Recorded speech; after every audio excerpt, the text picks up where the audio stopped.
Chapter 836. Because there is no reason to stand idly by. Shen Miao said. Xie Jingxing was silent. Shen Miao herself also knew that this reason could not be justified. In the eyes of others, before cooperating with Pei Lang, she and Pei Lang basically did not have any place to interact. Even in the name of a student and teacher in Guangwentang, there were only a few sentences that they had exchanged. When one was not familiar with a person, one would hand over such important matters to him, and there was never a trace of suspicion. In other people's eyes, it was naturally strange, especially since Xie Jingxing was not a careless person.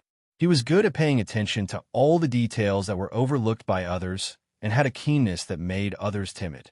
But there were a lot of things that could not be explained clearly. She could not tell everything about her past lifetime, and not to mention whether others would believe it or not. She was unable to convince herself. Shen Miao thought that Xie Jingxing would continue to question, but he nodded his head and said, yes. Shen Miao was surprised for a moment before letting out a sigh of relief. The most comfortable thing about dealing with Xie Jingxing was that before they were not friends, Xie Jingxing would think of ways to figure out all the secrets of the other party, but after becoming friends, he would respect and not force others to admit things that they were not willing to say. Of course, perhaps he would be able to figure it out through his own methods. But, Xie Jingxing muttered to himself, there are many guards in the residence of Prince Ding, and it is not that simple to save someone under Fu Xiuyi's eyes. Shen Miao's heart moved. You want to take action personally? Otherwise? One could not hear any joy or anger in his tone, but there was an inexplicable meaning. I would not dare to make any mistake to the person that you personally seek help for. Shen Miao looked at him hesitantly. With Xie Jingxing's identity, it was enough of a headache just because of Princess Rong Xian and Su Mingfeng, but these two people at least had a trace of affection with Xie Jingxing. But forget about Fu Xiuyi. If Fu Xiuyi knew of Xie Jingxing's identity and did not take the opportunity to create some trouble, then Shen Miao would have known him for so many years in vain. You, be careful, Shen Miao said. I do not want to become a widow after entering the door. Xie Jingxing said, how can you curse yourself like this? He then smiled ambiguously. Do not worry. One will not become a widow. Shen Miao, forget it. This person's words just now were definitely to scare her. Xie Jingxing was such a cautious person and would not personally take action. She was thinking too much. After talking for a while, Luo Shuiyan's maid came over to urge them to eat. Shen Miao and Xie Jingxing walked out, and the meal was extremely harmonious. In the past, Xie Jingxing could even coax the unreasonable princess Rong Xian to be happy, much less the candid Luo Shuiyan. He was knowledgeable and his words were polite, so that even Luo Ling Luo could not help but be attracted to his. Shun Xian, who was such a picky person, was also speechless, but Shun Xiu remembered what Shen Xian said to him in the afternoon, that he and Prince Rue should exchange pointers. Halfway through the meal, he threw out a sentence. One has eaten too much today. Brother-in-law later accompany eldest brother to exchange pointers. It is not possible to be cooped up in the room all day. We men should exercise our muscles and bones. Shun shun, shun shun, comma shun shun, shun xing, shun, shun he, shun comma shunta. Want mother to exchange pointers with you? Mother, Shun Xiu said with grievance. You should not meddle in the matters of us young people. He then looked at Prince Rue and suddenly thought of something. Oh, almost forgot to ask. Does brother-in-law know martial arts? Know a little. Xie Jingxing smiled as he looked at him. Shun Xiu said seriously, that is good. After all, one is from the imperial family. One think that the martial arts master that was invited would not be bad. Do not worry. Eldest brother will definitely give in to you. But eldest brother is a person who had stayed in the army and would always spar with that group of soldiers and would not be able to control his strength. If one is not careful, he cupped his hands, hoped that brother-in-law can understand. Chapter 837. He kept on calling out eldest brother and brother-in-law intimately, and his words seemed to be filled with guilt, but looking at that expression and tone, no matter how one looked at it, it was filled with excitement. She felt that if it was not for the fact that the meal was not finished, she would immediately pull Prince Rue to the training grounds to spar. Luo Tan and Luo Ling were watching from the sidelines. Luo Tan was thinking that she was also very curious about the extent of Prince Rue's martial arts. The common people knew very little about Prince Rue of the Great Liang, and previously only knew that the imperial family of the Great Liang were all beautiful, and this Prince Rue was no exception.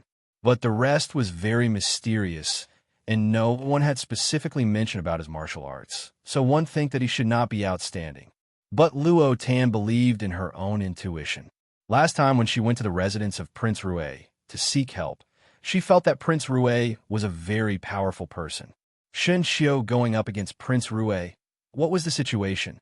Luo Tan had always been a person who would not mind the matter getting bigger and treated it as an onlooker. Luo Shuiyin was so angry that she could not wait to beat Shen Xiu up, but with Prince Rue here, she had to maintain her good demeanor as the mistress. She could only look at Shen Xian and said in a threatening tone, "We do not care," who knew that Shen Xian, who had always been obedient to Luo Shuiyin, did not even bat an eyelid and swallowed a mouthful of food before saying with an unconcerned attitude, "Care about what? Young people's matters, let them solve it themselves." Shen Miao could see it in a moment. How would Shen Xiu have such guts to repeatedly challenge Luo Shuiyin's patience? It was obvious that Shen Xian was supporting him from behind. Shen Xian wanted to test Xie Jingxing's martial arts. Shen Miao looked up at Xie Jingxing beside her and seemed to have noticed her gaze. Xie Jingxing turned his head and his lips hooked up. How could this person have such ability to send a wedding dress and also cause a complete mess? Shen Miao really admired him. With Shen Xian's approval, if Luo Shuiyin were to obstruct at this time, it would seem that she was unreasonable. Thus, after the meal, Shen Xiu could not wait to pull Xie Jingxing to the open space in the Shen Mansion's courtyard. Luo Shuiyin was afraid that something would happen and could only follow. Naturally, Shen Xian wanted to watch, and Luo Tan pulled Luo Ling along to watch the bustle. Shen Miao had to go even if she did not want to. As a result, the courtyard was surrounded by people, as if they were here to watch the duel. Luo Shuiyin warned Shen Xiu openly and secretly not to let anything happen and to be gentler in his actions. Prince Rue was a scholar, and the children of the imperial family had not suffered before, so one must not use the barbaric attitude towards him like how one would treat a soldier's younger brother, and not scare him. Shen Xiu's words went in one ear and out the other, and excitedly instructed his men to carry a row of weapons and asked, "Which one does brother-in-law want? Choose first." He spoke in an extremely magnanimous manner. Then he looked at the weapons he took out. Good heavens, long spears, halberds, iron rods, scimitars, 9-section whips, giant hammers, long swords. There were even a few huge axes. With one look, one could tell that it was an extremely clumsy and difficult weapon to wield. Luo Shuiyin was so angry that she didn't want to watch anymore. Lord Rue was slightly startled. Shen Xiu said complacently, "Brother-in-law, these weapons are all very suitable. If you like that one, feel free to choose. It can be considered that Big Brother is going easy on you." Shen Miao, one did not know why. Even though the usual Shen Xiu was not a lively person, that was only in terms of worldly wisdom. He still had the coldness and iron-bloodedness that a military general should have. But today, as compared to Xie Jingxing, why did he seem so clumsy, almost like a child? Shen Miao could almost guess how funny his eldest brother was in Xie Jingxing's eyes. Xie Jingxing glanced at the weapons and casually picked up a short dagger from the pile. This. Shen Xiu was surprised for a moment, as he did not think that Xie Jingxing would choose a short dagger, and said meaningfully, "Brother-in-law has good eyesight, but an inch shorter is an inch more dangerous. Usually not many people would dare to carry this kind of dagger. Do not choose because it is light. It is better to choose this long sword. Even though it is rusty, it is not heavy and you can carry it." Chapter 838. Many thanks to eldest brother. Xie Jingxing smiled. "I want this." Shen Xiu coldly snorted. "Then do not blame eldest brother for dealing with you mercilessly. It is because your choice of weapon is too clumsy. Xie Jingxing's lips twitched. Even though he was wearing a mask, the smile on his lips seemed to have some carelessness and some ridicule, which could easily irritate others. Shen Xiao immediately picked up a long spear and pointed it at Xie Jingxing. Luo Shui Yin covered her face. "Please, eldest brother," Xie Jingxing said politely.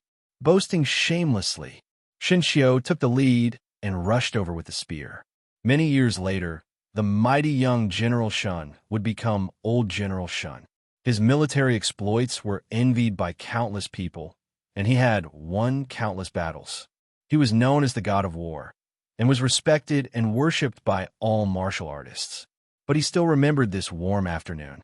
This would become a memory that he would never be able to erase for countless years to come, and it would be a humiliation. Everyone did not see clearly what was going on. Shen Xiao carried the spear and rushed over, and both of them were in a mess, but very quickly they separated again. Shen Xiao's spear fell to the ground, and Prince Rui's fingers held the dagger firmly on Shen Xiao's neck. Everyone in the Shun family, Prince Rui released his hand and played with the dagger in his fingers before looking at Shen Xiao with a smile that was not a smile. "Many thanks to eldest brother for letting me win." With these 6 words, Shen Xiao's face suddenly turned purple. Everyone in the Shun family looked at each other and did not understand what this meant. Luo Tan muttered, "Older brother Qiao, lost." Everyone was shocked. Shen Xiao's martial arts was said to be second among the younger generation of Ming Qi, but no one dared to say first. Firstly, he was personally taught by Shen Xiao since young, and the Shun family had a military background for generations. There were many books on martial arts in the house, and Shen Xiao was considered to have a deep accumulation.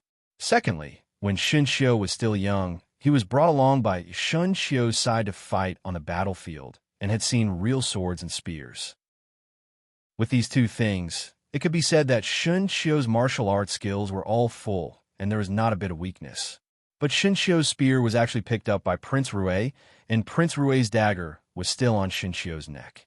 No matter how one looked at it, Shen Xiao did not have anything left. Shen Xiao gritted his teeth, and his heart was unwilling, but he had to say, "Willing to bet. One must be willing to lose." Luo Tan was the first to clap. "Brother-in-law is so powerful. To be able to beat my older brother Qiao, you are the number 1 in Ming Qi." Luo Tan quickly covered Luo's mouth. "Shun, you are Biao Biao Yin." Luo Shun's Qiao Xing said. "Brother R Yin, Yin Yin, Tian Tian Tian Tian Tian Tian, Yin Shen Shun." He looked at Luo Shui Yin uneasily, thinking that her son had lost to an outsider. Luo Shui Yin would definitely not feel comfortable in her heart. Who knew that when he looked back, he saw that Luo Shui Yin had already walked quickly to Prince Rui's side and said, "Jing Xing, your martial arts is that good? I am Yin I Yin Yang Tian, I brother is Yin. Not. Young person should not. Person. Luo Shui Yin said, "If one has the ability to be proud, then one should be proud. This is how a young person should be." Shen Miao silently said in her heart. Xie Jingxing was already the most prideful person in the world. If one were to let him be more prideful, he would be able to ascend to the heavens. In this meal, both the host and guest were happy. Luo Shui Yin and Luo Tan asked Xie Jingxing a lot of questions about martial arts. Xie Jingxing's humble attitude was just right, and he seemed to know everything, which made Luo Shui Yin pleasantly surprised. After Xie Jingxing left, everyone dispersed, and Luo Shui Yin was still nagging. "Prince Rui, this child looks not bad. Not to mention his identity, just based on his courage, insight, looks, and character, he is one of the best in the world." Chapter 839. Who can see what he looks like when he is wearing a mask? Shen Xiao said, "Mother is too biased. What if he has a scar on his face and is very ugly? Moreover, how can one see one's character? He does not look like much to me." "What do you know?" Luo Shui Yin said, "Even though I can't see this child's face, I can see that his bearing is not bad. Even if his face is not that good, his bearing can make up for the shortcomings of his face. Moreover, The bridges that I have walked are more than the roads that you have walked. One can see one's character just by looking at the person's eyes, and it is not something that can be faked. Shinshio's lips twitched, just biased. Shinshio, that is enough for you today. Luo Shuiyin swept a glance at him and thought of the previous matter and suddenly got angry. What intentions do you have to go against others at every turn? If you have the time to be jealous of others, why not train your martial arts? Just a few moves in the other's hands, and the knife is already on your neck. Do you still have any face? Shinshio quickly said, I know, mother. I will go and find father to train martial arts now. Immediately. As he spoke, he ran away like a wisp of smoke. Luo Shuiyin looked at the wooden box on the table. Inside was Shun Miao's wedding dress, and thought that such an expensive dress should be locked up before she could be assured. She lifted the box and planned to personally place it in the storeroom, but saw that there seemed to be another layer on the cover of the box. Suspicions rose in her heart, and when she opened the layer, a small booklet that was wrapped in a red cloth suddenly fell out. At the other end, Shinshio was talking to Shin Xian. Father, that Prince Rui definitely trained in martial arts for more than a few years. From the looks of it, he should have started training since he was young. Otherwise, it would be impossible to determine victory or defeat with just a few moves. Shinshio thought about it and said, moreover, his moves are very ruthless and not inferior to those small soldiers. It is reasonable to say that a child of the imperial family need not be like that. Finishing, he said hatefully, this time it was me who took it lightly. The next time I come, I will definitely beat him up till he has a whole new level of respect for me. Shin Xian waved his hands and said, enough. You're not his opponent. Father. Shinshio turned pale with fright. You won't look down on me because of my one mistake, right? I really let my guard down this time. Who would have thought that a fair-skinned scholar like him was actually hiding his true strength? Are these the only things that are hidden? Shin Xian interrupted him with a complicated expression on his face. Father? Shinshio was puzzled. What do you mean? Could it be that he's hiding something from us? Is he a bad person? All right, you can go out.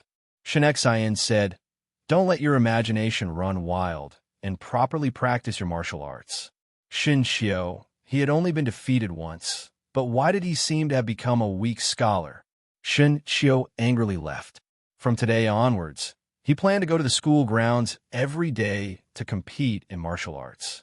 But before Shinshio left, he could not help but glance at Shin Xian. Why does father look so worried? Shin Xian was indeed very worried, and this worry was gradually magnified in his heart to the point that it could not be concealed. He wanted to do something to divert his attention, but the more he did so, the more stubborn he thought about this matter in his mind. But he could not say it to anyone else. If he were to say it to others, one did not know how big of a change it would cause. He let Shinshio test Prince Rui's martial arts skills because he wanted to see if Prince Rui had the qualifications to be the Shun family's son-in-law. Before today, Prince Rui was only a name on Emperor when Hui's imperial edict, and the Shun family did not expect him to be like that. They saw Prince Rui as a person who harbored malicious ambitions, and Shun Miao's marriage was not equal. Chapter 840. But today, seeing Luo Shuiyin and Prince Rui chatting happily, Shin Xian understood his wife the best, and Luo Shuiyin was very satisfied with Prince Rui. If Prince Rui had already made Luo Shuiyin satisfied, then regarding Prince Rui, it was not as simple as just a name on the imperial edict. For him to become the son-in-law of the Shun family, he would need to go through all kinds of harsh tests. Martial arts was one of them. One did not need his martial arts to be unrivaled, but he must be able to protect Shun Miao's safety. As a woman's husband, if his wife was in danger, at least he would be able to protect her safety. Shin Xian was thinking like this and did not expect that in this competition there would be some knack to it. The few juniors could not see it clearly, but he and Luo Shuiyin could see it clearly. Especially Shin Xian, he could even see the moves that both of them used when they were confronting each other. Shin Xian had seen Prince Rui's dagger choking technique used by someone before. Xieding. The Shun family and Xie family's political differences were passed down for generations. The Shin family paid particular attention to the rules of war, but the Xie family's requirement was to win by surprise and not play the cards according to common sense. The ancestors had fought for many years, and when it reached Shun Xian's generation, it was almost a natural habit. As for why the two aristocratic families became enemies, one did not know. The person who understood you the most was not a friend, but an enemy. This saying was not false. Ever since Shin Xian was young, he had been secretly competing with Xieding. The Shun family had the Shun family spear, and the spear dance was proper and murderous. The Xie family did not have the Xie family spear, but Xieding's dagger choking technique was something that others could not envy. It was most suitable to assassinate the enemy's general. Think about it. When one was fighting fiercely with the enemy on horseback, a dagger would suddenly appear from the long spear and point it at the throat. How terrifying would that be? Relying on this move, Xieding was able to win every battle. Xieding did not pass this move to others and only passed it to his only son, Xie Jingxing. He did not even pass it to his two Shu sons. When Xie Jingxing was confronting others when he was young, he also used this move. At that time, Shun Xian coincidentally saw this scene and was surprised that Xie Jingxing was able to use this move to the point of perfection at such a young age. He even slightly modified Xieding's choking technique to make it more ruthless. And today, when Prince Rue and Shun Xiao confronted each other, he used this move. Or it could be said that it was a move that was modified by Xie Jingxing. The angle was not the slightest bit off, but one did not know if it was intentional, but it was used slower than before, simply to let Shin Xian see it clearly. Shin Xian was unable to conceal the shock he felt when he saw it. Other than using silence to conceal it, he did not know what to think. Xie Jingxing was already dead. He died on the battlefield of the northern borderline 2 years ago. But how would Prince Rue of the Great Liang know that Xie Jingxing used a dagger to strangle his throat, especially when it was the exact same action? Between people, even if they did the same thing, the same trick, there would be a little bit of difference. But Prince Rue's and Xie Jingxing's figures, at that moment, in Shun Xian's eyes, actually overlapped with each other, and there was no difference at all. Thus a strange thought emerged. Could Prince Rue be Xie Jingxing? Xie Jingxing was already dead. On one hand, Shun Xian felt that his idea was inconceivable and ridiculous, but on the other hand, he couldn't help but think about it. He even felt that when Prince Rue was competing with Shun Xiao, his movements were so slow, and it was simply to let him see it clearly. Could it be that Prince Rue wanted him to see this fact clearly? Shun Xiao's heart was bewildered, but it was not good to say it to others. He thought that would be better to investigate first and let things be clearer before looking at it. Chapter 841. After all, he was not willing to see Shun Miao get injured. And if Prince Rue was Xie Jingxing, then the entanglement involved would not be that simple. The days passed by, and in a blink of an eye, it was only a few days away from the end of the year. For an ordinary person, the days at the end of the year were the happiest. Because it was the end of the year, one had to treat themselves better. Eat well, drink well, and play well. Every day was joyous. The joyous days were short. Thus one would feel that they were living at a disadvantage. But for Pei Lang, the days were like a death by 1,000 cuts. Every day it would roll around his body, torturing and grinding off a small piece of flesh, and then continue on the second day. Sometimes one could not wait to die a quick death tomorrow, as it was better than such a long torment. He did not know how long he had been locked up in the dungeon of Prince Ding's residence. Other than the guards who tortured him, even Fu Xiao did not come. The daily torment made him suffer, and his 2 legs were already dripping with blood and sweat. One heard that after today, his kneecaps would be gouged out. After gouging out his kneecaps, he could only kneel and wait for others for the rest of his life. For a proud and arrogant person like Pei Lang, it was undoubtedly a lifetime nightmare. Fu Xiao was indeed well aware of the weakness of human nature. A young person who was in the prime of his life, with a belly full of knowledge and a bright future, would have to kneel and live from now on. Even if he were to see the light of day one day, his entire life would be completely ruined, and one fear that it would be a life worse than death. What was strange was that even at this time, Pei Lang did not intend to betray Shen Miao, even though his rationality kept persuading him to say it out. After saying it out, everything would be free. Even if it was death, it was better than to continue endlessly like this. He and Shen Miao were not considered as friends, but it was Shen Miao who used Lu Ying to threaten him, and he had no choice but to do things for Shen Miao. Even though Shen Miao, this person, was fierce every time, she would never lay her hands on innocent people. Even if he really betrayed her, Shen Miao would never vent her anger on the innocent Lu Ying. After all, this kind of torture was just too painful. Even though his rationality was thinking like this, but every time he was about to open his mouth, he would close it at the last moment. It was as if he said it out, he would have committed a heinous crime. Pei Lang thought, could it be that he owed Shen Miao a huge debt in his previous life? He was actually willing to suffer for her sake. It was just that, after so long, no one had come to save him. Pei Lang was somewhat disappointed in his heart. Most likely Shen Miao had forgotten about him, or perhaps in her game of chess. Sacrificing an insignificant chess piece was not enough to be taken to heart. Just as he was thinking, he suddenly heard a commotion outside. He didn't know what had happened, but it was noisy and noisy. It was accompanied by the sound of something breaking. The heat wave was almost coming towards him. Someone shouted, "There's a fire! There's a fire!" A fire? Pei Lang's heart was startled. This was Fu Xiuyi's dungeon, and on normal days, only Fu Xiuyi's trusted aides and guard would come to the dungeon, and no one else would come. Due to the strict surveillance, they couldn't afford to make any mistakes. But he didn't expect that there would be a fire here, and it would probably be extinguished very soon. But Pei Lang guessed wrongly this time.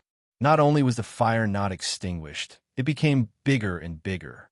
There was even some black smoke that floated in, and the messy footsteps outside gradually became weaker, as if it was getting further and further away. Pei Lang's cell was the furthest away and the innermost cell. Others would not be able to see it on normal days, and it almost separated him here. When the fire came, Pei Lang's cell would suffer. If there was a fire in front, the further in one went, the bigger the fire, separating the outside and the inside into two parts. The deeper one went, the more dangerous it was. Generally speaking, no one would dare to go in. Pei Lang would not do so, as no one in this world would risk their lives to save a condemned prisoner like him. Seeing the rolling heat wave, Pei Lang felt that the scene in front of him was familiar, as if he had seen it somewhere before. But there was a sense of relief in his heart. Let it be like this. It was also good to end like this. He had just closed his eyes when he heard an unfamiliar voice in front of him. "Hey, are you dead?" Pei Lang opened his eyes in surprise and saw a black-clothed person standing in front of him. This person's face was covered with a black veil, and one could not see his face clearly, only revealing a pair of bright eyes. In such a fierce fire, there was no trace of panic at all. Seeing that Pei Lang did not answer, he seemed to be somewhat impatient and found a key from somewhere and directly opened the cell door. This person was actually here to save him. Pei Lang's heart actually gave birth to some disbelief, but with this attire and appearance, it was impossible for him to do anything else. But Pei Lang's heart moved. Why was this person's eyes so familiar? Chapter 842. Shen Miao lit up a lamp in the night and wanted to tidy up the books that Shen Xiu sent over during the day. Shen Xiu always felt that she liked to read, and these days, thinking that she was about to get married, he asked others to find a few books. Some of these books recorded some of the major events of the previous dynasty, while some were books about romance. Shen Miao planned to pick out the books and give them to Luo Tan and Feng and Ning. Those books from the previous dynasty could be kept as they might be of use in the future. Just as she was tidying up, she suddenly heard some movements outside the window. She was not used to having people serving her at night, and usually Jingzhe and Guyu would leave early, so they would definitely not appear at this time. Looking up at the window, there was no one. After thinking for a while, Shen Miao opened the door and walked to the courtyard to take a look. She was not afraid that it was a bad person, After all, there was still Song Yang in this courtyard. If it was a bad person, Song Yang would have already made his move. Who knew that when she walked to the courtyard, she saw a person standing under the tree.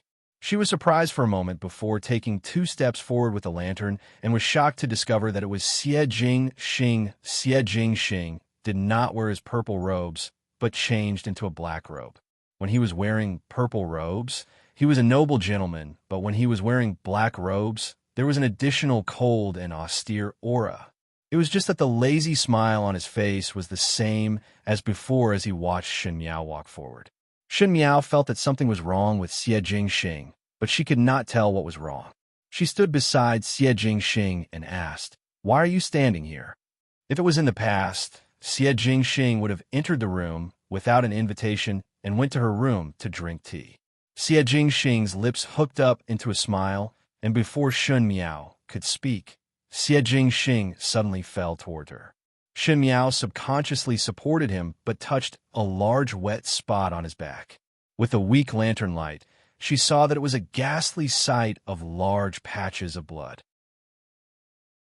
Because it was too cold outside in the winter, one sense of smell was not very sensitive, and when Xie Jingxing fell on her body, she could smell a strong smell of blood.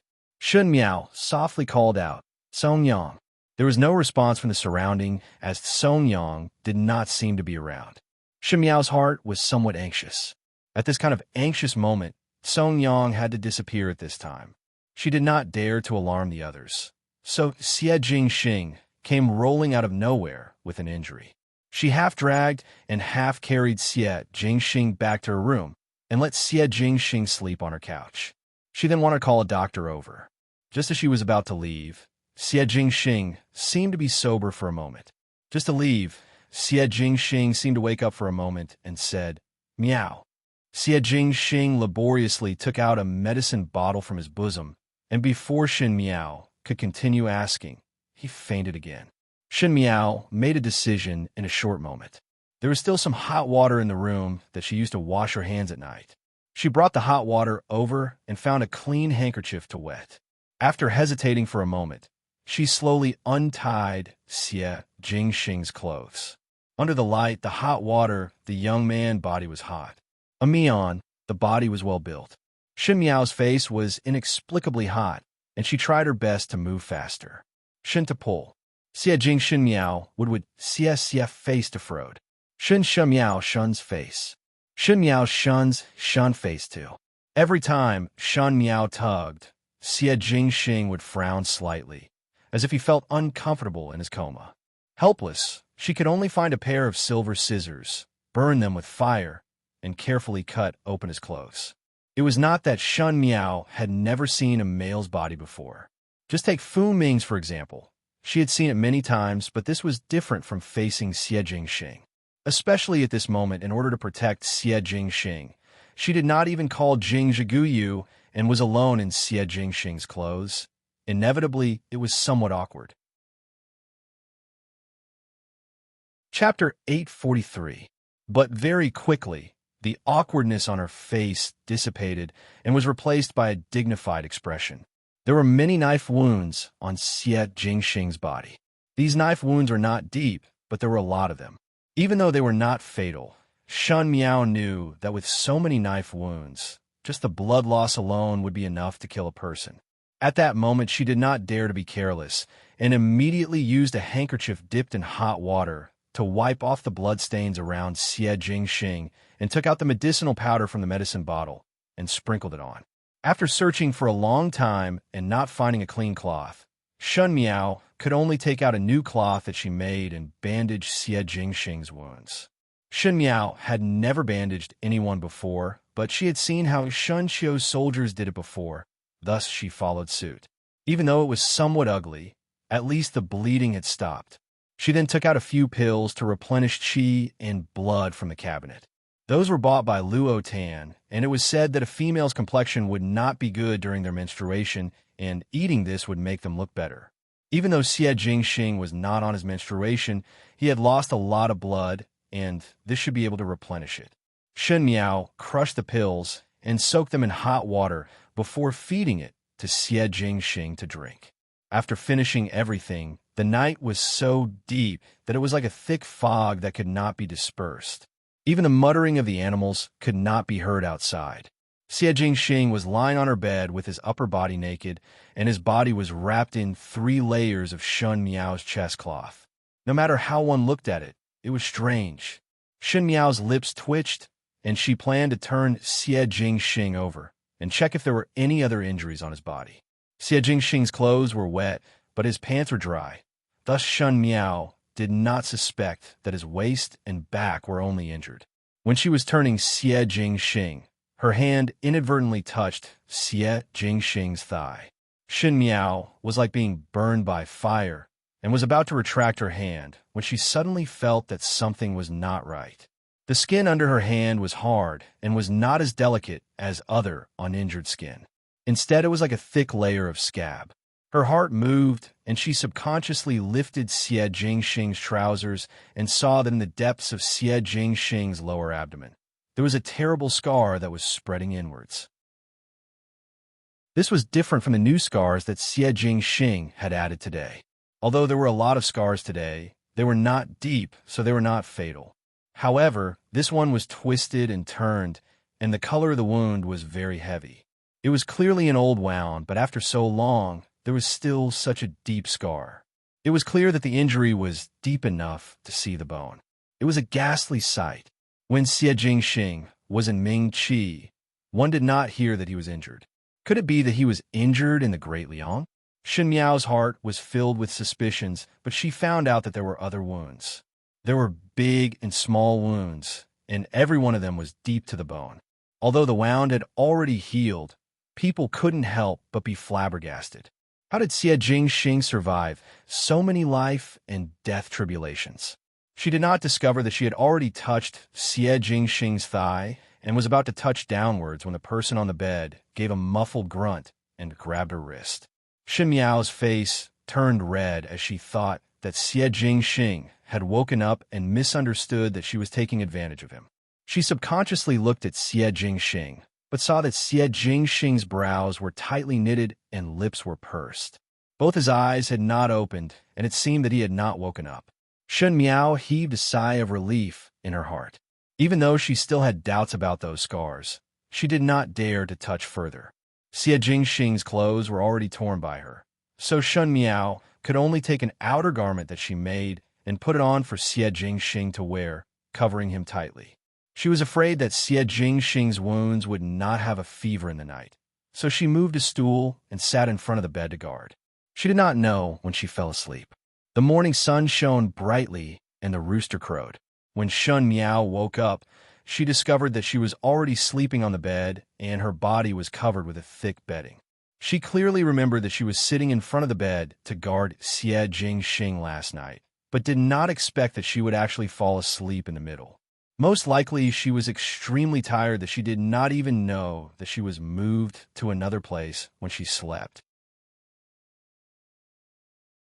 Chapter 844. She subconsciously rolled over and saw that the room was empty and there was no Xie Jingxing's figure. She was stunned for a moment before hearing a laughing voice from behind. "Looking for me?" Xie Jingxing walked over wearing a large set of clothes. One did not know where he found this set of clothes from, but he had just freshened up as there were water droplets sliding down his chin to the depths of his clothes. Shun Miao looked at him strangely. Xie Jingxing was injured and unconscious yesterday, but now he looked refreshed. How could one see the precarious appearance yesterday? She asked, "Is your body better?" Xie Jingxing smiled, "Of course." Shun Miao nodded her head. "Indeed, the qi replenishing pill is effective. Biao older sister did not lie to me." "Qi replenishing pill?" Xie Jingxing frowned. "What is that?" "It is used by females to replenish their blood." Shun Miao's expression did not change as she said, "When females come to the Kuei water, take one and the body will not be so weak. Last night I saw that you lost a lot of blood and assumed that your blood is weak, so I gave you 3 pills. She smiled as she looked at Xie Jingxing. "It seems that it is all to its credit that you can recover so fast." Xie Jingxing's smile froze. When Shun Miao saw him being deflated, she could not help but laugh in her heart. But the next moment she could not laugh anymore as she heard Xie Jingxing leisurely speaking. "Oh, since that is the case, take it as repayment for touching me last night." Seeing Shen Miao stunned, Xie Jingxing smiled ambiguously. Last night, one did not know where someone was touching. Shen Miao's face turned from green to white, and then from white to green as she said angrily, "You are awake?" He can't speak, but his mind is still clear. Xie Jingxing walked to the front of the table and sat down. After he freshened up, he looked as natural as if he was in his own residence. After heating up a pot of tea and pouring a cup for himself, he smiled at Shen Miao. Shen Miao hesitated for a moment and did not move before asking, "What is the matter with the injuries on your body? What happened yesterday? Helping you to do things?" Xie Jingxing said it easily. "It is better not to go to a place like the residence of Prince Ding next time." He stretched his waist. "Fu Xiao, he really has a lot of tricks that even I could not handle." "You went to Prince Ding residence?" Shen Miao's eyes widened. "You went to the dungeon of Prince Ding residence?" Xie Jingxing's eyes flashed. "You know a lot about the residence of Prince Ding, and even know that there's a dungeon." He said, "Correct. Last night, I went for a stroll and conveniently rescued your teacher Pei." Shen Miao looked at him blankly. She did not think that Xie Jingxing would personally go and save people. Xie Jingxing's identity was sensitive, and Fu Xiao, he was not a person that could be easily fooled. Once Fu Xiao, he discovered any clues, Xie Jingxing would inevitably have a lot of trouble. Shen Miao sought Xie Jingxing's help because she knew that there were many capable people around Xie Jingxing, but she did not expect that Xie Jingxing would put himself in danger. Shen Miao was unable to describe the feeling in her heart, but if it was the residence of Prince Ding, then Xie Jingxing's injuries could be explained. Fu Xiao, he was a very cautious and suspicious person because he himself had countless enemies. Thus, the residence of Prince Ding was like an impenetrable copper wall. As for the dungeon of the residence of Prince Ding, the prisoners that were locked inside were those that Fu Xiao he thought to be important, and most of them were spies sent by the enemy. The dungeon was a place where the residence of Prince Ding hid many secret characters. Thus, it was of utmost importance. It could be said that the amount of effort that Fu Xiao he spent on guarding the dungeon was much more than the entire residence of Prince Ding. In such a situation, it was not easy for Xie Jingxing to barge into the dungeon alone and to save a person. Seeing Shen Miao in a daze, Xie Jingxing tilted his head and looked at her suspiciously. "Why did you not ask about your teacher Pei's life or death?" Chapter 845. Shen Miao recovered to her senses. "Is he still alive?" "Alive and well." Xie Jingxing raised his eyebrows, not even touched by a single spark of fire. Shen Miao caught the words in his words and asked, "Fire? I burned down the dungeon of the residence of Prince Ding." Xie Jingxing said, "To cut the weeds and eliminate the roots." Shen Miao sucked in a breath of cold air.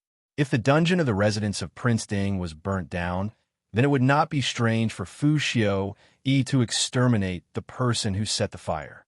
Most of the people in the dungeon had secrets that Fu Xiao wanted to know, and with Xie Jingxing's fire, those secrets could never be known by Fu Xiao. Fu Xiao had lost so much, so how could he easily let Xie Jingxing off? At this time, Shen Miao could not help but admire Xie Jingxing. She thought that her courage was big enough, but that was because she relied on the memories of her past lifetime before she dared to do these things. Xie Jingxing was always able to do things according to his heart's desire.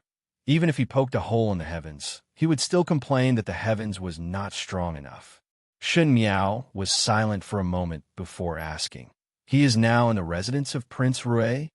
Xie Jingxing said, "Gao Yang is treating him." When Shen Miao heard this, she found it somewhat strange. Gao Yang was treating Pei Lang, so why did Xie Jingxing not let Gao Yang treat him, and instead came to her courtyard with injuries? Could it be that Xie Jingxing thought that her medical skills were better than Gao Yang's? But she still had a pressing problem that she wanted to clarify. After looking at Xie Jingxing for a while, Xie Jingxing smiled. "What are you looking at me for? I am indeed not that kind-hearted. If it was not for you, how did your injuries come about? Shin Miao interrupted his words. There are many guards in the residence of Prince Ding, and there are Fu Xiao Yi's death soldiers in the dungeon. It was rare for Xie Jingxing to explain to her. It is inconvenient to have too many people, and one can only go in alone. Not this. Shin Miao paused for a moment before asking. Your old injuries, those look very deep. Are they injuries from the Great Liang? Xie Jingxing was startled and did not speak. Ming Qi did not hear the news that your life was in danger. Shin Miao said, but it seems like an old injury. How did it come about? Concerned about me? Xie Jingxing looked at her with a smile that was not a smile. Small matter. Do not mention. I want to know. Shin Miao's eyes hung down. Even if it is to prepare to go to the Great Liang. You can't let me face a completely unfamiliar place and person unprepared. This reason was dignified, but Shin Miao knew that the real reason to know where those injuries came from had nothing to do with this. Other than the hatred from his previous life, Xie Jingxing already had a deep understanding of her, but from Shin Miao's point of view, there were still many things that she did not understand about Xie Jingxing. In the past, she was very afraid to understand a dangerous person like Xie Jingxing. The more she knew about his secrets, the more dangerous it would be. But now, she wanted to take the initiative to know about Xie Jingxing. Xie Jingxing looked at the tea in front of him and smiled. I got injured in the northern Jiang. Shin Miao suddenly raised her head. Xie Jingxing said faintly, there are members of the Tian family in the Xie family's army.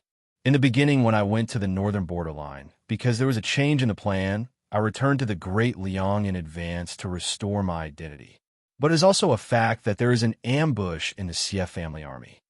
The northern Jiang people and the Tian family worked together and set up a trap. Originally, it was targeted at Xie Ding, but because of my request for commander, it was changed to deal with me.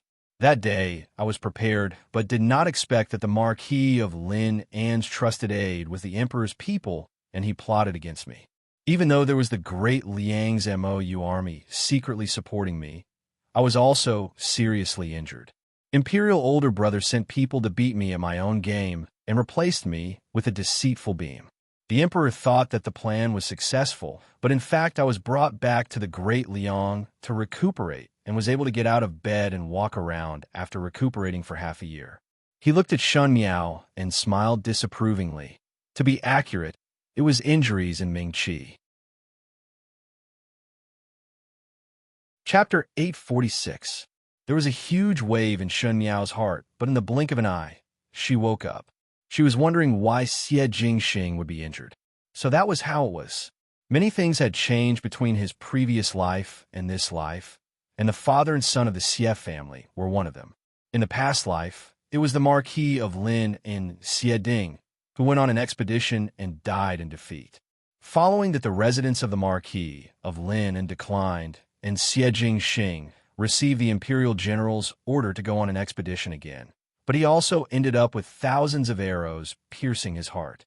Not to mention, if Xie Jingxing faked his death in the past lifetime, there was one point that was certain. The Xie father and son died in the battlefield at the same time, and this was the ending that the Fu family had long planned for the residence of the Marquis of Lin. In this lifetime, because of some changes, one did not know why Xie Jingxing changed his mind and set off for the expedition in advance. The Emperor originally wanted to deal with the Marquis of Lin, so he took the opportunity to change it to Xie Jingxing. Xie Jingxing was dead, and one did not expect that the Marquis of Lin would not be able to recover from this setback. Thus, the imperial family did not need to take action again. In this way, it was in response to what Xie Jingxing said to Su Mingfeng. The Ming Qi did not nurture me and only erase me. Ming Qi indeed only wanted to kill Xie Jingxing. In any case, the residents of the Marquis of Lin had made great contributions to the Ming Qi's rivers and mountains. But when the birds were used up, the bow was hidden. Once the officials' meritorious service was high, the imperial family could not wait to suppress it. Even though Shin Miao had long known that the decline of the residence of the Marquis of Lin was inextricably linked to the imperial family, but it was different to hear it from Xie Jingxing's ears. If even Xie Ding's trusted aides were spies sent by the imperial family, then every move of the residents of the Marquis of Lin and would be under Emperor when Hui's eyes. Thus Xie Jingxing was not close to Xie Dingxiang, even though he was not sure who the spy was. But he knew that the imperial family's people had never left the residence of the Marquis of Lin. Perhaps even Madame Fong, Xie Chong Chao, and Xie Chong Wu were secretly controlled by Emperor Wen Hui's people. But now that Xie Chong Chao and Xie Chong Wu were dead, Madame Fong was on the verge of collapse, and there was no successor in the residence of the Marquis of Lin. One think that Emperor Wen Hui would not have any other thoughts towards the residence of the Marquis of Lin, and Shun Miao looked at Xie Jingxing again, and her heart had the joy of surviving a calamity. Xie Jingxing's life in Mingqi was indeed not as superior as what Su Mingfeng imagined. Perhaps in the beginning, when the great Liang sent Xie Jingxing over, it was because they fancied the position of the residence of the Marquis of Lin, and thinking that after the sudden death of Princess Yuqing, the Marquis of Lin would love this son even more. But one did not expect that in this seemingly gorgeous Marquis residence, there was a hidden crisis. Xie Jingxing, living in the residence of the Marquis of Lin, was not necessarily happier than living in an ordinary family. On the contrary, he had probably been forced to accept a life that many adults found difficult to adapt to since he was young. Scheming against each other, deceiving each other, the hypocrisy between the royal family, and the hidden murderous intent amidst the happiness. If there was no support from the great Liang in the battlefield of the northern borderline, or if the timing was slightly slower, the current Xie Jingxing would really only be left with a pile of yellow soil. Xie Jingxing looked at Shun Miao's expression. Even though he tried his best to remain calm, there were still some fluctuations in his breathing. His lips curled up into a smile as he stretched his hand across the table and caressed her head. "What are you afraid of? When you reach Great Liang, with me around, who dares to touch you?" The Great Liang also has an imperial family. Shun Miao always felt that things were not that simple. Xie Jingxing disapprovingly said, "I am also an imperial family." He withdrew his hand and spoke without a care. "Other than imperial older brother, you do not need to be afraid of anyone. Even if you see imperial older brother and really anger him, just tell me, and I will ensure your safety. The Great Liang is my territory. Whoever dares to bully you is going against the entire world." Xie Jingxing said, "Do not mention these embarrassing matters of the Mingqi in the future, as it will hurt one's self-esteem." He smiled teasingly, but Shun Miao felt a slight sourness in her heart. How was it hurting one's self-esteem? It was just that the past days were not considered to be very happy, so she simply did not mention it. After experiencing hardships, the aristocrats should have been enjoying the innocent and worry-free life, but they were like ants living under the oppression of other countries. Chapter 847. After speaking a few more words, the sky was bright, and seeing that Jingzhe and Guyu were about to come over to wake Shun Miao up, Xie Jingxing then left. After Xie Jingxing left, Song Yang appeared out of nowhere. Shun Miao stared at him and asked, "Why were you not around last night?" Last night, when Xie Jingxing was injured, at that critical moment, Song Yang's figure had disappeared, and now that he came out, he had already left. Song Yang's apologetic voice was heard. "Young foreign, it is really unfortunate that there was a task yesterday, and this subordinate thought that he would return quickly. Who knew that there was a delay midway, and when he returned, it was already the next morning." His expression was vexed and sincere as he asked, "Does young foreign have any instructions?" "Nothing much." Shun Miao waved her hands and left after closing the window. Song Yang jumped back onto the tree, and his heart felt wronged. Last night, Master instructed him not to make a sound, so Song Yang could only squat on the tree for the whole night and did not even cover himself with a blanket. One did not know what Master and young foreign were doing in the room. Thinking about it again, Master suffered a light injury but still had to rush back to the Shun mansion from thousands of miles away. Gao Yang wanted to stop Master's bleeding, but Master did not allow it, and allowed blood to flow all over his body. Was it not all to make young foreign's heart ache? Pitiful for himself, to be exposed to the cold wind for an entire night, and was even scolded by young foreign. Master also did not give any reward, So, why did no one feel heartache for him? At the other end, Xie Jingxing was walking towards the residence of Prince Rue. Song Yang had already renovated all the residences between the residence of Prince Rue and the Shin Mansion. There were no walls between the residences, and it almost formed a continuous courtyard. The wind was cold, and dew was heavy in the deep winter, and he only casually wore a black cloak over his loose inner clothes. Black and white deeply collided together, making his face look somewhat pale. He wasn't wearing a mask, and his expression wasn't as relaxed as usual. His beautiful eyes, which were always curved like peach blossoms, were cold and heavy, with a hint of coldness. Towards Shen Miao, he finally lied. Those crisscrossed wounds, other than in the northern Jiang, there were also wounds in the Great Liang. The wound in the northern Jiang was from the Xie family's thousands of troops and horses, Xie Ding's most trusted Xie family's deputy general's knife. That knife was so deep that the bone could be seen. Afterwards, when he was recuperating in the Great Liang for half a year, there were a few times when people said that he could not pass this hurdle. In the end, it was Gao Yang who risked his life to save him from the hands of the King of Hell. Gao Yang said that if the blade had been a centimeter off, or if he had been delivered to Gao Yang a little later, his life might not have been saved. Other than Gao Yang, Emperor Yonglu and his trusted aides, no one else knew about the news of his injury. When he appeared in front of the Great Liang's courtiers again, he was still the handsome Prince Rue with his robes fluttering. It was just that it wasn't easy for a prince to suddenly appear in the royal family. Even if Emperor Yongli used his authority to suppress them, in this world, everything was related to benefits. The appearance of the identity of Prince Rue would cause some people to lose their benefits. Therefore, plots, sneak attacks, assassinations, traps, and conspiracies emerged one after another. Their methods were treacherous and hard to distinguish. It wasn't that there were no moments of life and death where his life hung by a thread. During these times, he had also suffered many injuries. The struggle in the Great Liang was more dangerous than in the Ming Qi. In the Ming Qi, his identity was after all hidden, as the imperial family was dealing with the entire marquis of Lin and not him alone.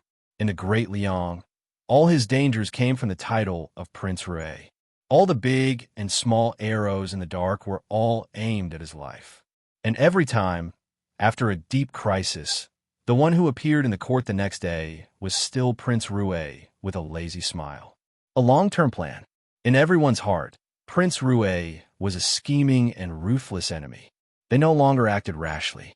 They respected and feared him. In their hearts, they could not wait for Prince Rue to die, but on the surface, they had to bow to Prince Rue. That was what Xie Jingxing risked his life to fight for. He used 2 years of time to stabilize the identity of Prince Rue in the Great Liang, and no one dared to doubt him, provoke him, or scheme against him. Those fights in the snowy nights, the traps in the court, were all shredded together like the black robe last night. Those who stood in the sunlight were forever noble, elegant, and spotless people.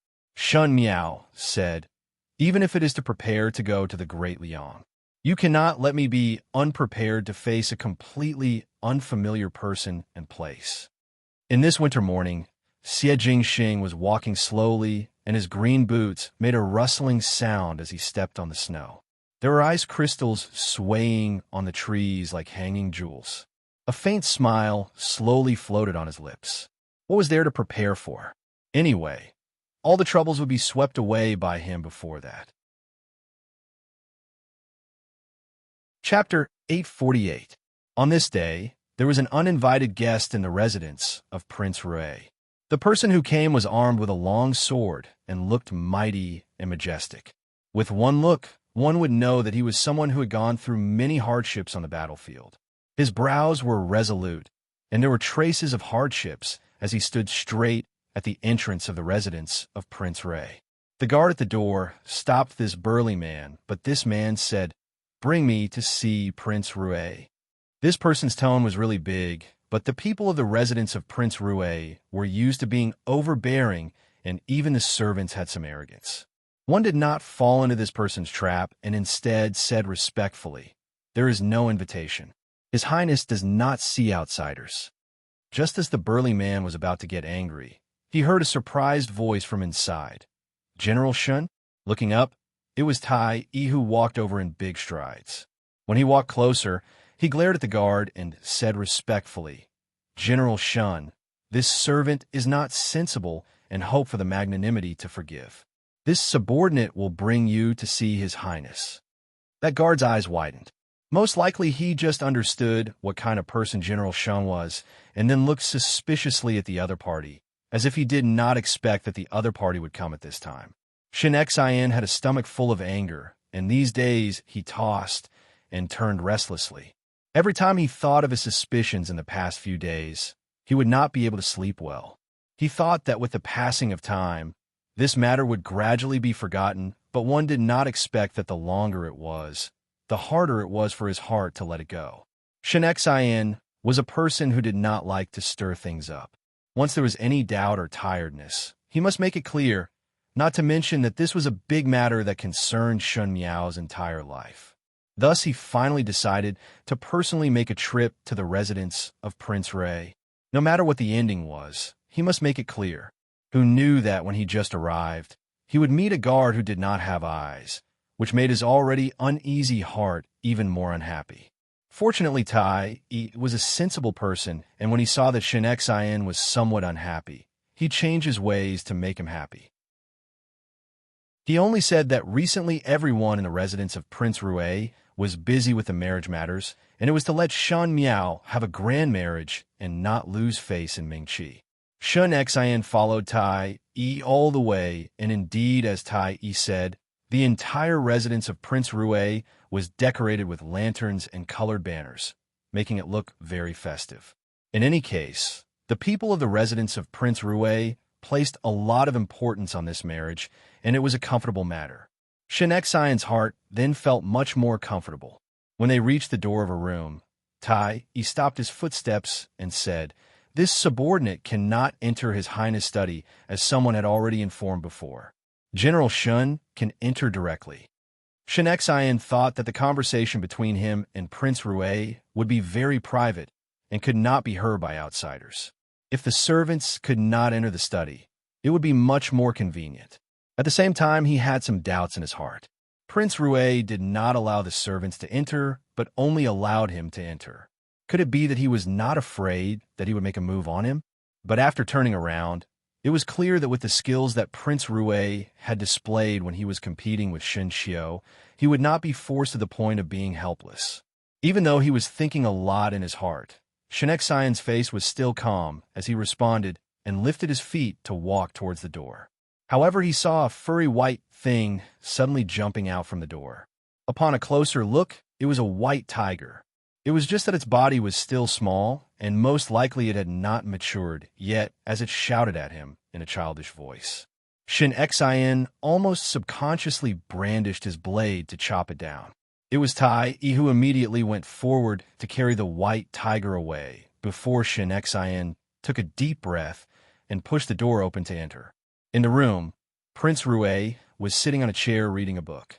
His sitting posture was not very proper and was very lazy. The book that he flipped through was even more casual, as if he was just casually looking at it and not seriously looking at it. Shin Xian frowned. Prince Rui? Chapter 849. Different from Luo Shuiyin, even though Prince Rui intimately let everyone in the Shun family call him Jing Xing, and Luo Shuiyin did so, Shin Xian's heart could not get over this hurdle. Males and females were different. Females could rely on their intuition to judge if a person was friendly or malicious, but males could not rely on intuition. Especially Shin Xian, he was more willing to rely on evidence to do things. Prince Rui looked up and casually placed the book on the table. Shin Xian saw that it was a military book, and it was a very obscure military book. Ordinary old generals would read it, and Prince Rui was only 22 years of age. To read such a book, either he was putting on an act, or this person was deeply hidden. Before Prince Rui came to visit, in Shin Xian's eyes, Prince Rui was only relying on the name of Emperor Yong Li's younger brother and was an idle prince who acted unbridled and arrogant. But after that day of competition with Shun Xiao, looking at Prince Rue again, Shen Xian felt that this person was not that simple. Perhaps this was a man's intuition. General, Shen accompanied me to play a game of chess. He did not call him Master Shun or any other intimate terms, as he felt that there was some meaning of separation. Shen Xian said, I do not know how to play chess. Or chess. Prince Rue raised his hand and took the chessboard from the other side and placed it on the table. He gave Shun Xian a jar of white pieces and kept a jar of black pieces for himself. He said, General Shun and I use the chessboard as the country, the chess path as the boundary, and the pieces as the soldiers. How about a game? When Shun Xian heard about military matters, he became excited, and seeing that the other party was only young, he felt displeased from being looked down upon and said, Come then. Both of them arranged the pieces and started play chess. Different from Prince Rue's appearance, Prince Rue's chess style surprised Shen Xian. The other party had a ruthlessness that was not commensurate with his age. Originally, war chess was very tiring, and one had to seriously think about every step, as pulling one's hair would affect the whole body. But when Prince Rue played chess, it was as if he did not use any extra time to think. Instead, he would move wherever he wanted to and was very casual. And when one looked at the seemingly casual move, one would discover that the other party's move was very ingenious. Shen Xian's chess skills were usually not bad, but when compared to Prince Rue, he actually fell into a disadvantageous position. Shen Xian even had an illusion that he had already played chess with Prince Rue before. Otherwise, how could Prince Rue seem to know in advance where his next chess piece would land? The match was over, and the result was, as expected, Shen Xian had lost. Prince Rue said, You have lost. Shen Xian waved his hand and said, Again, it's still the same. Prince Rue said, What do you mean? Shen Xian frowned. You've lost, he said. Shen Xian had lived for so long, an emperor, when Hui had to give him enough face. Other than Luo Shuiyan, there was no one who dared to speak to him like this. His face immediately turned angry and was about to get angry when he saw Prince Rue lightly speaking. One fear that General Shun did not come to Prince Rue's residence today for a game of chess. His lips hooked up as he asked, What is the matter? Shen Xian's angry words were stuck in his throat. Prince Rue seemed to have a kind of ability to provoke one's heart and then change the topic without a trace, as if he did not say anything just now. This kind of ability was really like a person, and that was the Marquis of Lin and Xieding. Every time Xieding and Shen Xian had a dispute, he would have this cynical look.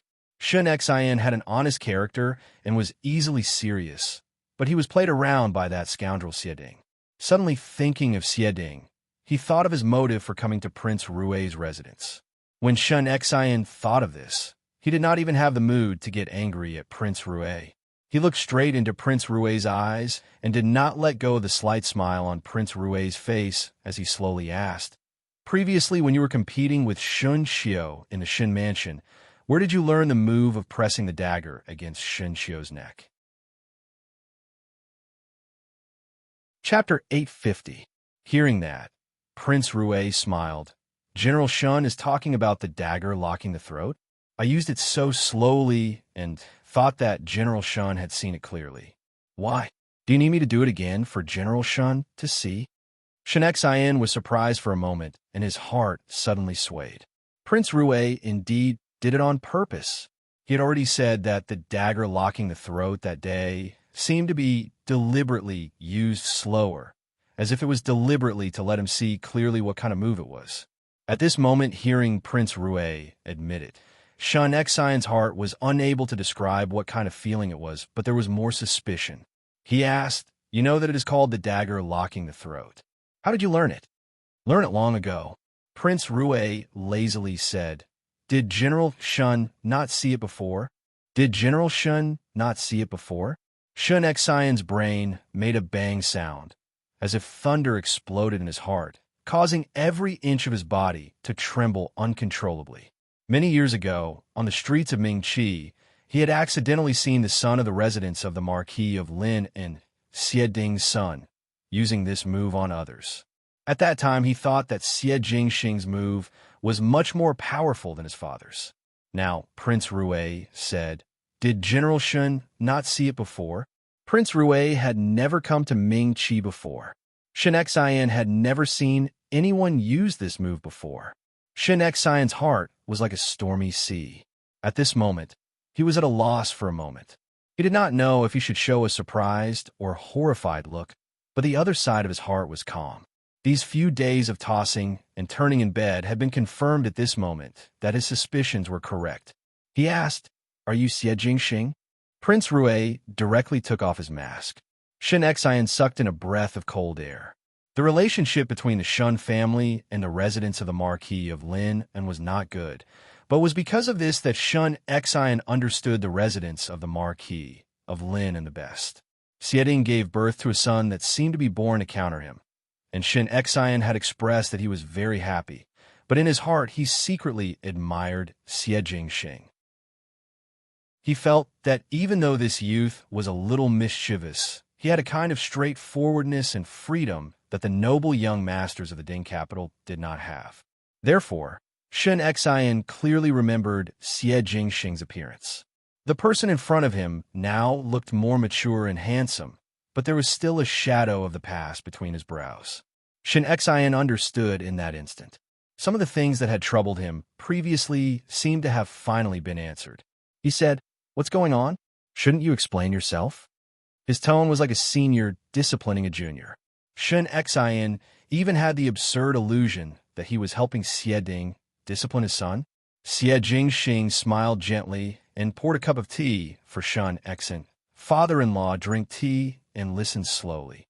In the next hour, Shen Xian heard a shocking secret from Xie Jingxing's mouth that he had never thought of. Shen Xian had never thought that Xie Jingxing would be a prince of the Great Liang with such a bizarre and bumpy background, and even more did not think that Xie Jingxing would have such guts to become Prince Rui of the Great Liang and still dare to swagger to Ming Qi. Was he not afraid that once his identity was exposed, what kind of trouble would it bring to himself? After listening to Xie Jingxing's words, Shen Xian's heart was filled with anger, indignation, regret, hesitation, and all kinds of complex emotions intertwined together. But he still understood in the fastest speed what kind of decision he should make at this time. He said, "Since you have this identity, Jiao Jiao cannot marry you." "Why?" Xie Jingxing asked. "Your purpose is not only to come to Ming Qi to pay tribute." Shen Xian's words had a ruthless sharpness to it, as he said, "The Great Liang's ambition will not stop at this. There will be a day when the Great Liang will take action against Ming Qi, and at that time, you and we will meet on the battlefield. If Jiao Jiao were to marry you, how do you want her to live? Could it be that she has a difficult choice between you and Ming Qi? Even if I defy the decree or think of other ways, I will not make things difficult for Jiao Jiao." Chapter 851. Father-in-law worries too much. Xie Jingxing smiled without a care. "She knows my identity and understands the situation she is facing better than you. Perhaps you should think about the relationship between the Shun family and Ming Qi." Shen Xian heard the hidden meaning in his words and unconsciously frowned. "What do you mean?" Xie Jingxing snapped his fingers and his gaze landed on the chess game that had just been finished. Shen Xian's white pieces had almost been swallowed up, but Xie Jingxing's black pieces were still all over the board. Shen Xian had lost miserably, and this chess game did not look too intense. Xie Jingxing said, "Just now the game of chess with father-in-law was played by me using the identity of the imperial family of Ming Qi. Father-in-law didn't notice anything?" Shen Xian suddenly raised his head and said angrily, "Nonsense. Whether it's nonsense or not, you and I both know." The smile on Xie Jingxing's face suddenly disappeared, and his lazy expression was replaced with an almost harsh sharpness. "I do not believe that father-in-law did not see a thing or two about Ming Qi's attitude towards the Shun family. In fact, if it was not for Shan Miao secretly dealing with it, one feared that the Shun family would not be able to protect themselves like now. I am not someone with a Buddha's heart, but I am not willing to see Shan Miao protecting your Shin family alone and you all do not know anything. She is only a young lady, and I am not willing to let her be a bad person." Shin Xian was so angry that the beard at the side of his lips straightened, but he still caught onto the key point in Xie Jingxing's words and asked, "What happened to Jiao Jiao? What did you mean by your words just now? Tell me clearly." "Father-in-law and mother-in-law are stationed in the northwest all day, and they have the world in their hearts. Naturally, they are too busy and can't take care of Shan Jiao Jiao. Do you think that the second and third household of the Shun family are good people? In the beginning, they colluded with Prince Yu and wanted to send Shun Miao to Prince Yu's bed so that they could give Shun Miao a bewitching scent in Wulong Temple. How did Shen Yuan die? How did Ren Wan Yun become crazy? What happened to Shun Gui and Shun Wan? Jing Chu Chu, Jing Guan Sheng. It was one thing for the Shun family to scheme against Shen Miao. The imperial family of Ming Qi had never cared about your head. Do you think that when you retreated to the Shaochun city, it was the one who dealt with it, and that the Su family Su Yu suddenly appeared, and by a stroke of luck, let the emperor give you a way out? Was it really a coincidence? Is it really heaven's blessing that the Shun family can escape unscathed every time? He looked at Shun Xian's stiff expression and ridiculed. 2 years ago, father-in-law returned to the court and coincided with old Shun Taitai's birthday. Was it Shun Miao who personally started the fire in the Shun family's ancestral hall? Was it to let you see the Shun family's ambition? She used her own life to warn and comfort. General Shun, do you dare to say that you can still protect her safety? Shin Xian was like being struck by lightning. Ever since he and Luo Shuiyin returned to the Ding capital, these matters had happened one by one, and he had suspected that something was wrong, but every time he investigated, he was unable to find anything. Afterwards, there were many matters in the Ministry of War, and he did not have much time to get entangled in it. Thus, he threw it to the back of his mind. Shun Miao did not mention it before, so Shin Xian also ignored it. Now hearing the whole story of these good things from Xie Jingxing's mouth, Shin Xian could not tell if he was shocked or angry in his heart, and was actually speechless. The second and third household of the Shun family had come to this stage. It was all because of Shun Miao's schemes. General Shun must not blame her for being vicious and merciless. If she was not like this, one fear that the grass on her grave would be more than 1 zhang tall. Xie Jingxing's mouth was saying sarcastic words, but his eyes became sharper, almost making one breathless. He said, "Perhaps father-in-law is a good general to the world, but I think that it is not the case for Shin Miao. I do not know why she wants to shoulder all these matters alone, as if she owes it to the Shin family. But from what I see, General Shun is not a good father, but the Shun family is very lucky to be able to raise Shun Miao, this daughter." Chapter 852. She is managing for all of you and doing everything possible to protect the Shun family. The future of the imperial family of Ming Qi is also the person that she wants to deal with. I do not understand that General Shun now said that Shun Miao would be put in a difficult position. He said coldly and mockingly, "Do you really understand Shin Miao?" Shin Xian sat on the chair, but at this moment he suddenly felt ashamed. On the contrary, even though my and Shan Jiao Jiao's friendship is not that deep, at least we have gone through thick and thin together. Heard that a good night is short together, and came up with plans in the night. I once saved her life and also rescued her from danger. Xie Jingxing said, "Why can't I marry her?" In Shan Xian's heart, there was suddenly an infinite exhaustion. The Shun Miao that Xie Jingxing mentioned was one that he was not familiar with and unfamiliar with. Even those things that Shan Miao had experienced, he was completely unaware of it. Just like what Xie Jingxing said toward his daughter, he thought that he loved her dearly, but he could not even understand her at the beginning. Then in these years, what did he actually do? He looked at the remaining chess pieces on the table for a long time. When his eyes began to ache, he said softly, "Tell me everything. Everything that you know about Jiao Jiao. Tell me everything." When Pei Lang woke up, he was in an unfamiliar place. There were many well-dressed maids around to serve him as he drank his medicine. Pei Lang's memory before he fainted was that in the dungeon of Prince Ding's residence, there was a black-clad masked man who saved him from the fire. Perhaps it was that person who saved him because he was still alive. He did not know who the person who saved him was, and did not know why that person wanted to save him. After asking the maids who came to serve him, he only knew that this was the residence of Prince Rue. Pei Lang faintly sensed that there might be some friendship between Shun Miao and Prince Rue, but he did not know how far the two of them had walked. He thought that Prince Rue would naturally not take him in for no reason, and if he did, it would definitely be because of Shun Miao. Shun Miao did not give up on him. When he thought of this, Pei Lang's heart was slightly moved. It was as if everything that he persisted in was worth it at this moment, even though Pei Lang did not understand where this inexplicable thought came from. Just as he was thinking, the door to the room was opened. A young man walked in from the outside with a medicine box on his back. He sat down in front of him as if he was going to take his pulse. Pei Lang initially did not look seriously and thought that this was the physician that the residents of Prince Rue had invited for him. When he saw the appearance of the physician clearly, he was slightly surprised before calling out, "Imperial Physician Gao." His movements were too big and affected the wounds on his body. He could not help but let out a hissing sound as he sucked in a breath of cold air. Gao Yang quickly pressed on his wound and said, "Don't be so surprised. Be careful not to tear your wound." Pei Lang looked at Gao Yang, many thoughts churning in his mind. Gao Yang was the youngest imperial physician in the Imperial Academy of Medicine.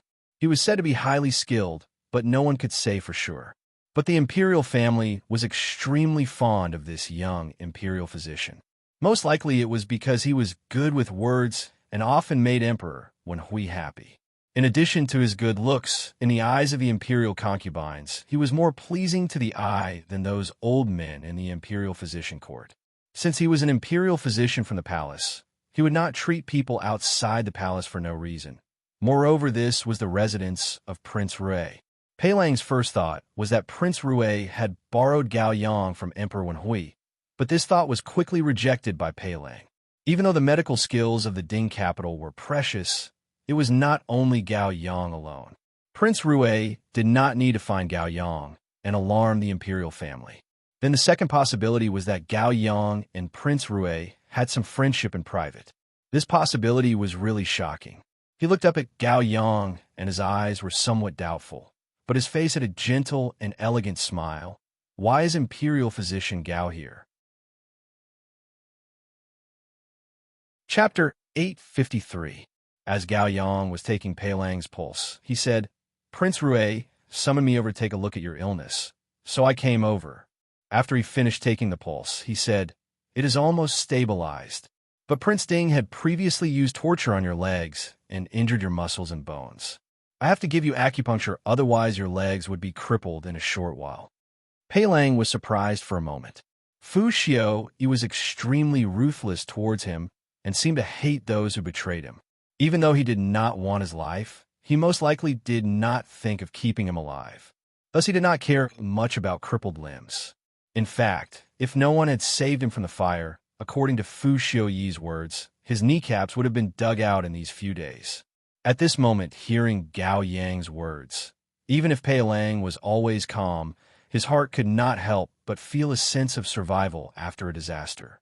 Fu Xiu's actions are really ruthless. Gao Yang took out a row of golden needles from the medical box and let Gao Yang prepare them. He then rolled up his trousers and started to slowly apply the needles. One could not see that he is so ruthless from the outside. Pei Lang's heart moved. Gao Yang was after all an official of Ming Qi and an imperial physician who specially treated the imperial family. But he actually called Prince Ding by his name. Not only that, when he spoke of Fu Xiu, there was no trace of respect in his tone, as if he was commenting on an insignificant person.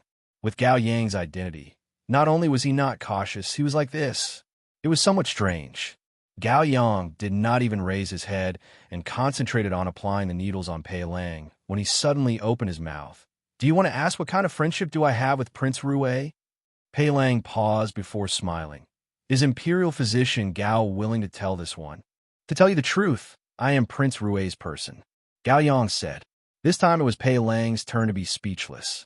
He was surprised at Gao Yang's identity, but what surprised him the most was that Gao Yang actually told him this secret without concealing anything. What was Gao Yang now? A spy sent by the great Liang to Ming-Chi? What was the reason for him to lurk in the imperial family of Ming-Chi? To poison Emperor Wenhui? Or was he directly bought over by Prince Rui and instigated a rebellion? Are you surprised that I would tell you such a big secret? Gao Yang seemed to be able to guess what Pei Lang was thinking and continued. Correct. Pei Lang frankly said, I indeed do not understand. What's so difficult about that? Gao Yang smiled. There was a big fire in the residence of Prince Ding, and after the fire was extinguished, Fu Xiao Yi would send people to search for your bones. Fu Xiao Yi is not a fool and would know that someone saved you.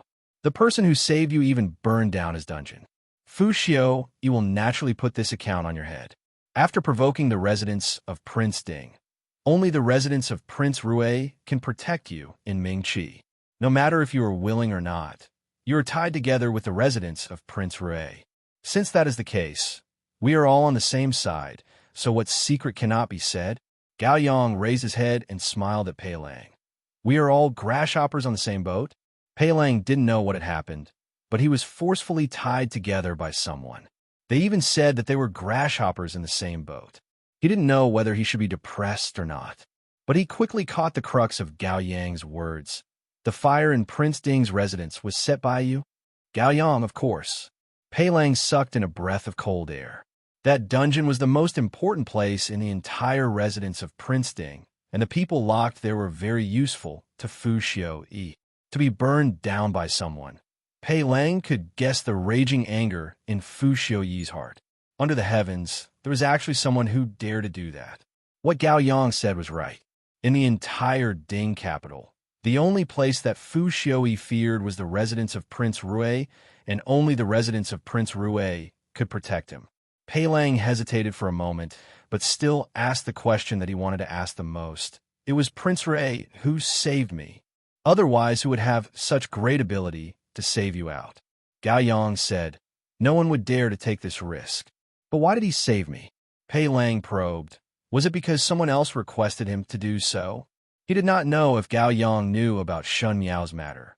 Thus he did not dare to say Shun Miao's name, fearing that it would bring trouble to Shun Miao. Gao Yang looked at him meaningfully and pierced a golden needle into his knee. Pei Lang's brows slightly wrinkled as he heard Gao Yang saying, correct. It was because of our Wang Fei's request. Wang Fei? Pei Lang was surprised for a moment. Wang Fei Rui? He had never heard that Prince Rui had any Wang Fei and did not know what kind of friendship he had with Consort Rui. So he asked, why did Consort Rui? Most likely it was because of the teacher and student relationship with you. Gao Yang smiled considerately. Consort Rui was after all your student. Pei Lang, she is Shun Miao. Chapter 854. This year in Ming-Chi was considered to be happy, but it was also not that happy. The happy thing was that when the family gathered together, it was always a happy thing. The unhappy thing was that once the year was over, Shun Miao would have to marry to the Great Liang. As the days neared, everyone in the Shun mansion were very busy every day. Shun Miao's dowry, the guards and servants, dowry maids, and the roads that the Great Liang's carriages and horses would have to travel, all had to be prepared. Even though the dowry that Shun Xian prepared for Shun Miao could not be compared to the betrothal gifts that Xie Jingxing gave, it was still very substantial. Shops and fields were not given as there was no use in the Great Liang. Due to the weariness of the carriages, there was not much furniture that could be brought. Other than some rare jewelry, basically everything was converted into shining silver. In a foreign country, other things might be dispensable, but silver was indispensable, and it was much more convenient to have cash on hand. Originally, the money that Shun Xian and wife prepared for Shun Miao was enough, but Shun Xiu secretly pulled Shun Miao to one side and took out a thick stack of banknotes from his sleeves and said, "This is the banknotes from the money house and can be used in the Great Liang." He then blushed. "Eldest brother does not have any extra things and only have these banknotes for you. Younger sister must not complain that it is too little." Shin Miao looked at the crumpled banknotes that Shin Xiu pinched, and a warm current flowed through her heart. Shin Xiu was, after all, a young male, and those soldiers from the Ministry of War work hard for him daily. So naturally, Shin Xiu would occasionally return the favor and treat them to a meal or something. Shin Xiu's salary was not much, and most of it was the rewards from his military exploits. He did not keep it for his future marriage, but gave it to her. Shin Miao's heart was touched and said, "Eldest brother, the banknotes that father and mother gave me can allow me to not worry about food and clothing for a lifetime. Why do you give me these for? Father and mother are father and mother, and older brother are older brother. How can what I give you be the same as what father and mother gave you?" Shin Xiu was anxious and stuffed the banknotes into Shin Miao's hands before leaving without looking back. Shin Miao looked at his back view and did not know whether to laugh or cry. She thought that she had to find a chance to let Mo Qing secretly return it to Shin Xiu. Just as she was thinking, she saw Shun Xian walking in from outside. "Jiao Jiao, father has something to tell you. Come, let us go to the study." When Luo Shuiyin heard this, she was about to follow him in. She said, "Just as well, mother has something to tell you. It is not late for foreign to explain later." Shin Xian said, "Let me and Father Jiao have a few words alone." Luo Shuiyin snorted disdainfully, but did not follow them in. She thought that Shin Xian wanted to secretly give Shin Miao money or other things, so she did not think much about it. Shin Miao followed Shin Xian into the study. Shin Xian let the servants guard the door outside, and let Shin Miao sit at the table in the room, and gave Shin Miao pastries and tea to eat. He then sat down opposite Shin Miao and sighed deeply. "After a few more days, Jiao, you'll be getting married. I intend to let Mo Qing follow you to Great Liang." Pausing for a moment, Shin Xian then said, "Even though Prince Rui is Emperor Yong Li's younger brother and has quite a status in the Great Liang, but there are always many disputes in the imperial family, and some matters may not be as simple as it looks on the surface. When you reach there, you must not wrong yourself. If someone bullies you, just tell Prince Rui that you are the one that Prince Rui married with 1,000 gold and silver, so he will always protect you. You must not shoulder it yourself and leave it to him to handle." Shin Miao complied. "If Prince Rui is unable to protect you, do not be afraid, as there is still father and mother. I have picked a few people from the Shun family's army. Even though their skills are not comparable to Mo Qing's, they are not ordinary people. They will be dressed as the dowry guards of the Shun residence for you to bring over. At least do not let yourself suffer a loss." Shun Exin patiently enticed, and Shun Miao finally could not help but open her mouth to ask, "Father, you and mother have never thought of leaving Mingqi?" Chapter 855. Shin Xian was startled and looked at Shin Miao without speaking. Since the words were already spoken, Shin Miao might as well say it all out. "Now that I have married to the Great Liang, the emperor will definitely be estranged from the Shun family. Even though father and mother are still military generals, in the future the emperor will not put you in an important position. The monarch's mind has always been hard to guess, and if the emperor has other thoughts, it is better to go to the Great Liang with the excuse of not feeling at ease with me. If one does not want the military power, then so be it. Anyway, if one stays in Mingqi, one day the military power will be taken back." Her words were very tactful, and if it was before, after hearing Shin Miao's words, Shun Xian would definitely be somewhat at a loss.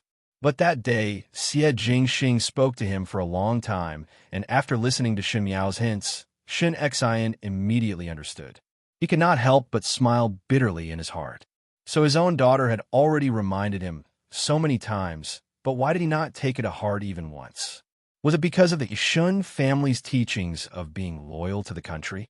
Or was it that he did not believe that what Shun Miao said was true from the bottom of his heart? Shun Xian said, "The imperial family wants to suppress the Shun family and is afraid of the military power in my hands. So they will definitely not let the Shun family leave Mingqi easily. Moreover, they still want to use the Shun family to restrain you." Shin Miao was surprised for a moment. All along, She had scruples about Shun Xian and dared not speak too clearly about the indifference of the imperial family of Ming-Chi. It was not that Shun Xian was foolishly loyal, but Shun Xian was taught by old General Shun since young to be loyal to the monarch and serve the country. It was a long process for one to overturn the things that one had revered for decades, and some people would not be able to do it in their entire life. But at the moment, Shun Xian's words seemed to be able to see through it. Shun Xian said, "Father knows of Jiao's concerns, but father still cannot leave. If father is determined, even if one uses some means, one would be able to leave." Shun Miao said, "The Tian family want to use the Shun family to restrain me, or use me to restrain the Shun family. The scheme is good, and one is not afraid of losing one's wife and losing one's soldiers." At the end, there was a faint hostility in her brows, and her words became sharp. Shun Xian laughed out loud. Originally, one felt that Jiao was too gentle and graceful, and was not like a young lady from my military family. Now seeing you like this, it is exactly the same as this father, and has a bit of heroism. You're not afraid of power, and have a clear mind. Very good. He took a sip of tea and said, with Jiao's intelligence, it wouldn't be difficult for her to find a solution. But what about the future? Future? Shun Miao was puzzled. What future? Jiao. Shun Xian suddenly opened his mouth. The Tian family see the Shun family as a thorn in their eyes. Even if there is a day when Ming-Chi is strong and prosperous, there will be a day when the Shun family will become a fish on the chopping board, waiting to be slaughtered. Shun Xian gave a long sigh. Our Shun family is upright and not afraid of crooked shadows. Even if we die, we would not be afraid. It is just that we are not willing to let your mother, your eldest brother, and you be implicated, and even more not wish for the Shun family to be upright for generations, and for the loyalty and virtuous reputation of your grandfather and ancestors to be insulted. Shun Miao's heart thumped. She had guessed what Shun Xian was going to say, but she did not dare to believe it. In the next moment, Shun Xian's voice rang out. I, Shun Xian, quit being a loyal servant of the Tian family. Shun Miao suddenly looked up and said, Father, Jiao need not persuade me. Shun Xian laughed heartily. Even though I, your father, am loyal, I will not be loyal to a heartless and unscrupulous person. I will not throw away the entire family's lives. Just like what you have seen, if my Shun family were to follow you to the Great Liang now, and if there is a day when the Great Liang attacks the Ming-Chi, the commoners would scold our Shun family as rebels and scold you for helping the evildoer. We will not carry this inexplicable stigma.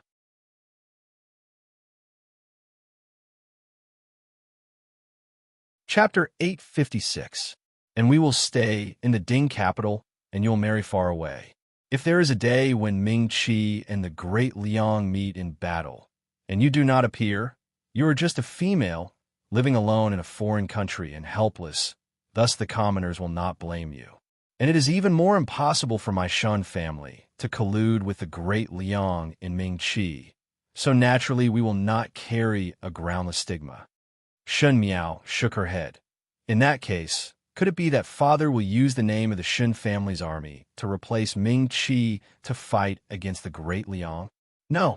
Shun Xian smiled. Before that, His Majesty will definitely take action against the Shun family. Even if His Majesty does not make a move, I have a way to make him make a move against the Shun family. Shun Xian looked at the tea on the table. The Tian family is suspicious and only need to do some tricks to let the Emperor hear some groundless rumors. The Emperor has been afraid of the Shun family for a long time and would definitely not be able to restrain himself from making a move. What he said was sarcasm. He had fought for Emperor Wenhui for many years, protected the country, and risked his life many times. But as long as a villain said some slanderous words in front of Emperor Wenhui, Emperor Wenhui would forget about the loyalty of the officials and would not hesitate to kill the other party. Once there was a threat to his throne, or if there was a little bit of doubt, Emperor Wenhui would not leave behind a disaster for himself. Wait till that day. Shun Xian's gaze suddenly sunk. The day the imperial family is unjust to our Shun family would be the day the Shun family rises in revolt. They were not willing for the Shun family to carry a tainted name, but they were also not willing to sacrifice the living for the sake of clarity and become the despicable imperial power's sacrificial pawns. So they wanted to let the common people of the world see clearly that it was the imperial family who was heartless to the Shun family first. Then the Shun family would be unjust to the imperial family. Perhaps as compared to the imperial family, the formidable great general with outstanding military exploits would have a higher prestige among the common people of Ming-Chi. Shin Xin wanted to make use of this point to have a contest of hearts with the imperial family. This was the counterattack of the Shun family against the heavenly family of Ming-Chi. But Shin Miao was not thinking about this point at the moment. What she thought was that this was not Shun Xian's style of doing things. The people of the Shun family were straightforward. They would speak their mind and would not play with other people's schemes. Other than on the battlefield, they were as magnanimous as a piece of white paper most of the time. This was why Shin Miao had always taken on everything by herself since she was reborn. Firstly, the Shun family could not scheme against a person's heart. Secondly, she was afraid that in the eyes of the Shun family, her current appearance would be seen as scheming and sinister. But what Shin Xian was doing now was plotting in the dark. It was impossible for Shin Xian to take the initiative to do such a thing. Whether it was because he heard what others said or someone made a request, Shin Miao almost immediately thought of one person, Xie Jingxing. She looked at Shin Xian and wanted to speak, but was speechless. Shin Xian seemed to have seen the entanglement in her heart and smiled as he patted her head. Originally, I always felt that Jiao Jiao would not grow up, but after Jiao Jiao was alone in the Ding capital, she grew up. I used to think that it's not good for little girls to be too mature, but now I'm very glad. He smiled and said, in this way, even if father and mother aren't around, Jiao Jiao can protect herself. Shun Miao said, Father, if the Shun family cannot protect themselves, write a letter to the great Liang. I'm the daughter of the Shun family, and I will think of a way. This is what men do. You're a girl. Do you really think of yourself as a man? Shin Xian laughed in spite of himself. But our family's Jiao Jiao is the best young lady in the world. Thinking about it, it is still a loss to marry Prince Rue. Shin Miao felt that her nose was a little sour. It seemed that at this moment, she clearly understood that in this lifetime, she was about to leave her family. Even though Prince Rue is a little cunning and sinister, he is still trustworthy.